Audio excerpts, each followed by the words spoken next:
Welcome to Courtney on Health, heard exclusively on malcolmpresents.com, a streaming network where we produce our own original programming each week. So watch us each week for shows that you cannot see on any other venue, aside from Courtney's show. Which Yes. where can you see that, Courtney? Courtney Well, you can see it on my website. You can see it through Instagram. So I post it on, all of wherever you can find podcasts. Pretty much you can listen to it. And I posted on Facebook, and we're also on YouTube. Anyway, let's go. Let's move and groove here, ladies and on with gentlemen. the show. All right, so I'll say hello to Courtney and hi to Malcolm.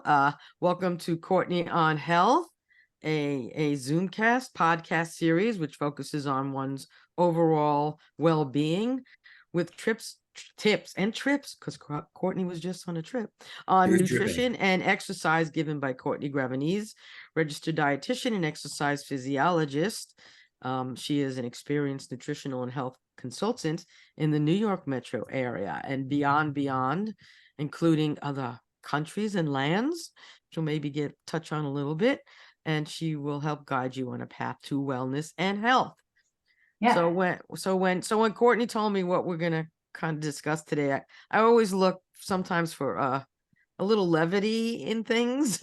Really? as they both know. So when she said yogurt, I immediately went to the movie Spaceballs by Mel Brooks, and I'll give you a little dialogue as to why. Okay, so this is a character. These are characters. The first character, Lone Star, says, "Who hasn't heard of yogurt?" Princess Vespa, "Yogurt, the wise." Dot Matrix says, "Yogurt, the all-powerful." Barf, these are all characters, said, "Yogurt, the magnificent." And then Yogurt said, please, don't make a fuss. I'm just plain yogurt." So that sort of fits into this, strangely enough. It's the quote, as I said, from Spaceballs, and it's a take on Yoda in Star Wars. The character is Yogurt in Spaceballs. But I'm digressing, actually, of course. Today's episode focuses on yogurt with probiotics, and Courtney will talk about the pros and cons of probiotics, and she will delve into different yogurts and their health benefits. Yogurt is yummy. I mean, yogurt it's good for you. It is dairy product made by fermenting milk with a bacterial yogurt culture. It provides protein and calcium, and it may enhance healthy probiotic gut bacteria. Health benefits range from protecting against osteoporosis to relieving irritable bowel disease and aiding digestion. But these depend on the kind of yogurt you're consuming and other things, obviously. So, Courtney, let's get this conversation started. All right. Well, first, welcome back from your wonderful trip to Iceland. You'll have to tell us about the yogurt there. I'm sure it was pretty amazing. It was. Yeah. So let's get rolling. Yeah. So hello to both of you. Great to be back. So yes, I was in Iceland, and we're going to talk about skyr today, which is their incredibly thick, delicious, think Greek yogurt, but better, right? So, oh, wow. Where do they sell it here? Let's find it. They do. There are a couple of brands that you can get, but I won't digress too far off the path. But anyway, it does fall underneath the category of cultured products that contain probiotics. So today's topic, probiotics, I thought it would be helpful because I feel like that word is thrown around a lot. It's on supplements, it's in foods, it's in beverages. You can think about probiotics in dairy-based foods like we're going to focus on today, but you can also find probiotics in things like kimchi, in things like sauerkraut. So I have a little bag here. So it doesn't have to be a dairy-based product, but I want to focus specifically on that and the live active cultures that are in dairy products. So if you can think of it this way, probiotics are in a variety of different foods. So it's living microorganisms. So it's the healthy bacteria. right? That is Mhm. in certain foods. We just mentioned a couple of them. Kombucha, people might be familiar with. So those are probiotic containing foods. There are products like Align that are supplements that people are may or may not be familiar with. So you can take it in a pill form. So there are different ways, different mediums in which to get probiotics. In yogurt-based products, there's something that is called live active cultures. And I want to talk about that specifically because I get a lot of questions from my clients and even family members about what's the difference? Isn't all yogurt the same? And can I buy store brands versus a national brand? Which, I'm always trying to find economical ways for folks to get good, healthy food. Let's unpack that a little bit more. So the FDA does have guidelines, specific guidelines with what yogurt must contain. Okay, so that's important for the consumer to know. So now this is with dairy-based yogurts and with plant-based yogurts as well. So although they're still trying to perfect the process in plant-based yogurts to keep the probiotics active and ways to include that in plant-based yogurts and plant-based drinks, the dairy-based products have had this perfected. That lactic acid production has been around for centuries. So it's pretty much a well-oiled machine. But whether we're talking about plant-based yogurt or dairy-based yogurt, in order for something to say live active culture or LAC, you may see that on the label, it must contain at least 2 strains of bacteria. And those 2 strains must be either Streptococcus thermophilus. So the next time you're looking at a yogurt, look at that label. The second one is Lactobacillus bulgaricus. You can have other strains in the yogurt, but it must contain at least those 2 strains in order to be considered a product that has live active culture. So it's got to be those 2 at a minimum. The other thing that is Streptococcus sounds go ahead, scary. sorry, go ahead. I'm sorry, when you said streptococcus, I was thinking of sore throat. I know. Because that's what it is. And when you said it, I'm like, what is this? I guess it's obviously it's a different form of bacteria, but but it is bacteria, right? We've heard before there's good bacteria and there's bad bacteria. Yeah. These happen to be the good bugs, and we want these. So you're going to see that at a minimum. But again, you may see other strains. So generally, when it comes to the live active cultures, the greater number of strains, the better. And then there's how many colony forming units, CFU for short. So the FDA also requires that at the time of production, okay, there must be at least 100 million colony forming units per gram in the product once the product is made. At the end of so think the expiration date that might be on a yogurt product. At that date, the expectation is that there should be at a minimum 10 million bacteria still alive in that product. So of course you may ask, how does one know that? And the reality is a lot of it is a leap of faith. Okay, so I will say that I can't see yogurt manufacturers like the good ones and even good store brands like Trader Joe's, for example. I don't think there's an evil genius sitting there in a lab coat trying to figure out how to dupe people of colony forming units, right? But you do want to look for the strains. You do want to look many times. In fact, the Chobani brand here actually lists, lets you know there's billions of colony forming units in this particular product. So the thing I would often recommend to my clients is buy it fresh, buy a product that, first of all, you think tastes good to you, right? You want these to be tasty for you. Buy it and then use it by the expiration date. Not because it's going to make you sick. You can eat yogurts past the expiration date, probably by a week or so, quite frankly. But if you're consuming them for those probiotics, those healthy probiotics, you're going to want to consume the product before that expiration date. Why? Because the more days after that date, the greater the likelihood that those strains of bacteria are going to die off.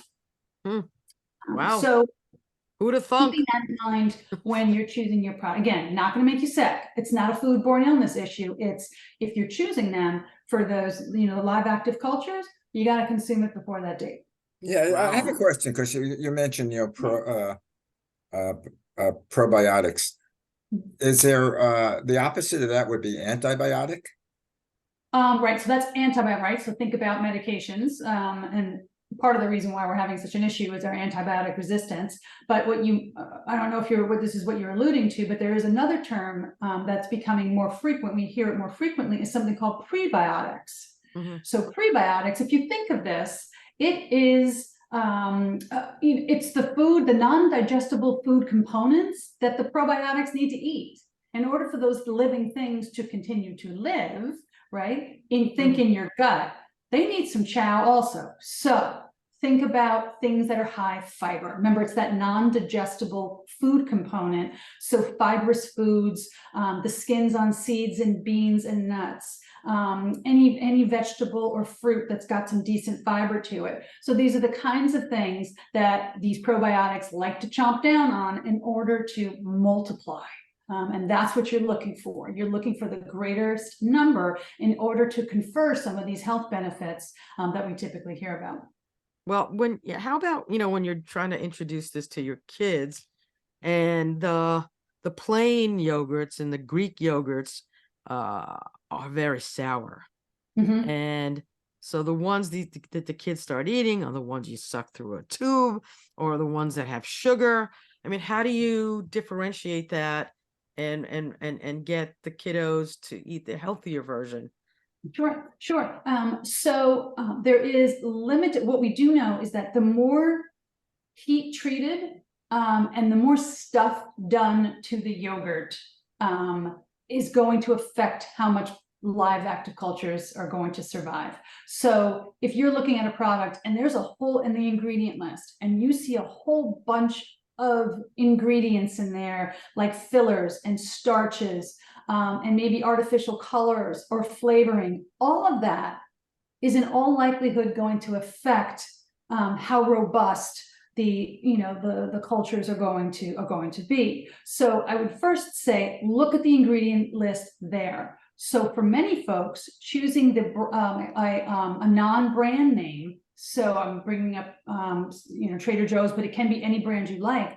Look at the ingredient list, and if you see very minimal ingredients added to it, then you should be okay. And of course, if you like the flavor. And I'm going to just loop back again, Maxine, to your question. So let's talk about all the different types of these products that can contain these probiotics. So there can be the drinks.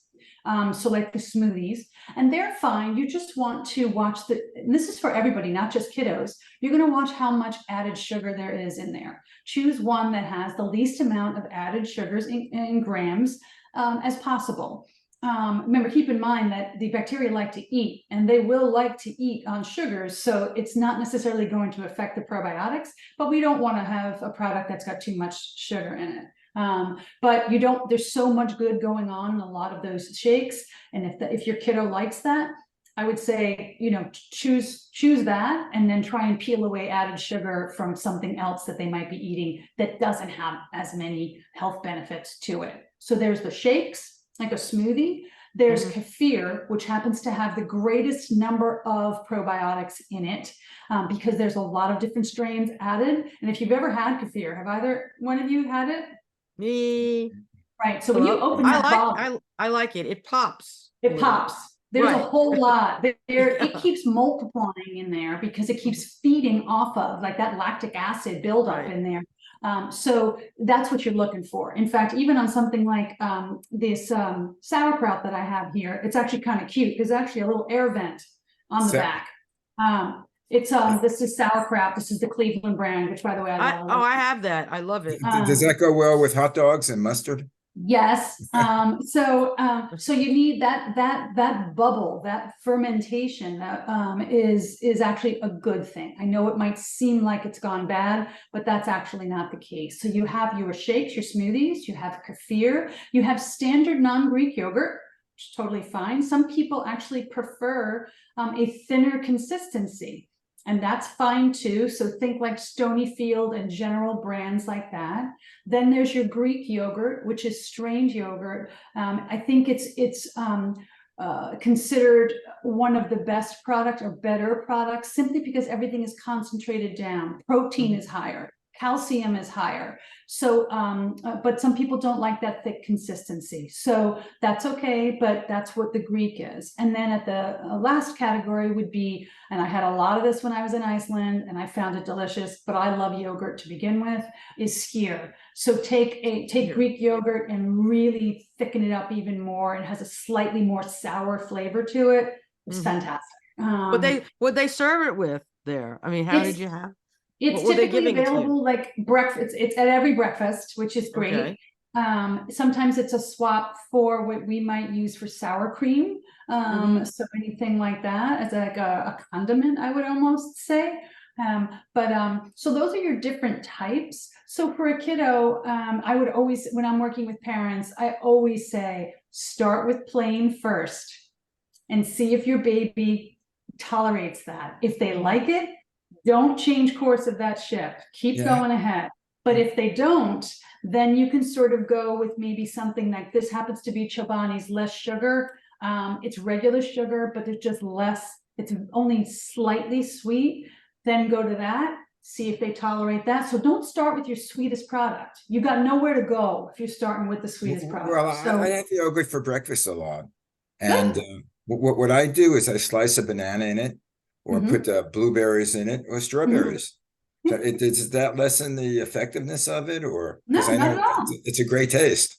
No, it's fantastic. So it's a great way. It's a great way. I actually start me personally, but again, I happen to really like yogurt. I understand if people don't, and that's okay. But it's kind of my standard breakfast. There's actually been some very good studies about weight management with yogurt. Is it the protein that's in it? Is it the calcium? They don't really know for sure the mechanism of action that it might be helping folks maintain weight. But nonetheless, I just like to present the data. And if you don't do dairy and you do plant-based, again, they do contain live active cultures, or they can contain live active cultures. You just want to look at that label and make sure there's not a whole lot of stuff in addition to whatever the plant base is. This happens to be the coconut-based one. And then in many cases, a lot of these plant-based yogurts, in the absence of that fermentation, of adding those cultures, their taste is a little flat. So these companies actually look to add those cultures to help with texture and to help with the flavor of some of these plant-based yogurts. But you can't get them. Just I have a a quick question, Malcolm. I'm just going to throw this in. It says that yogurt is good for your gut. Why? What makes it good for your gut? It's supposed to be something that's helpful.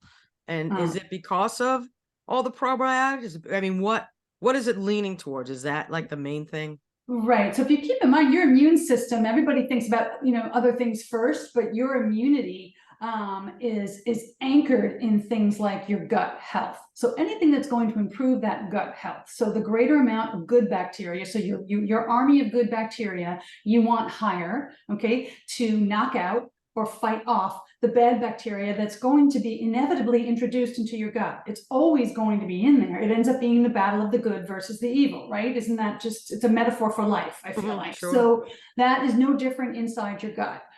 So there's studies about transit time. So your gut transit time. So how quickly, and I'm sorry again if you're eating, how quickly is poop moving through your system? Right. So generally you want it to get out of town pretty quickly and not hang out very long. They believe that it's the more active bacteria, good bacteria, actually helps with that. So there's a lot of information about what sometimes they don't know for sure.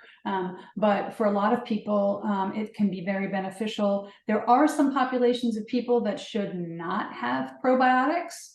And I would say this is probably more for supplements than for an occasional yogurt.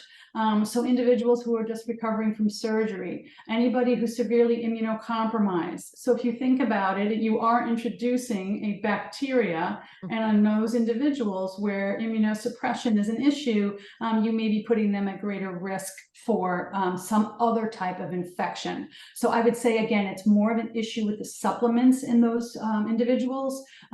But, again, it's not, there are some instances where it's not the best option for those folks. How about a yogurt as a snack? Let's say, between lunch and dinner, you get hungry and you want to get a snack. Is that good to have, or? Sure. I mean, they have these sizes. I feel like these little cup sizes are Yeah. almost built for snack because they meet that criteria. It has protein, it has fat, it has carbohydrate, which is what you, in a perfect world, what you want your snack to have. And it's roughly 200 calories or less. So perfect. It's portable. Just bring a spoon along with you. So I think it's a great option for a snack. Anyway, guys, on that note, our time is up. There it is. Ooh. And any final words you want to get in about the wonders of yogurt? Yeah, so just, we, again, look at the labels, look for at a minimum those 2 strains that we spoke about, and look at the ingredient list to see how much additional stuff might be in there that could be affecting the life of the bacteria and how long they will last. So just take a look at that and go with what your taste preferences are. Okay, sounds Absolutely. good. Max, take us out. Sounds good to me. So great work on figuring out the probiotics. So thanks for joining us for Courtney on Health. To get more info, follow Courtney on her Facebook page, which is Courtney on Health, her Instagram and TikTok at CLG Wellness. I don't know if you're on Threads yet, but I am. Visit her website, CourtneyGravenese.com. For past shows, go to MalcolmPresents.com and theManyShadesOfGreen.com. Go to all podcast apps for her podcast. And this has been Courtney on Health. Smart, sound nutrition, strong, safe fitness, and we will catch you again next time. See you next time. Have a great week, guys. By the way, if you want to binge watch all of Courtney's shows, they're available. You binge watch, so you can see if you have an afternoon or a week. She has all the shows. I think about 2 years worth of shows, all on exercise and nutrition and self-improvement. Just go to malcolmpresents.com or go on YouTube and you can just sit back and spend the weekend with Courtney. There you go. That's it. Binge watch Courtney. Just don't binge eat while you're watching them. Yeah. Okay. Anyway, guys, see you next week. Bye. Bye.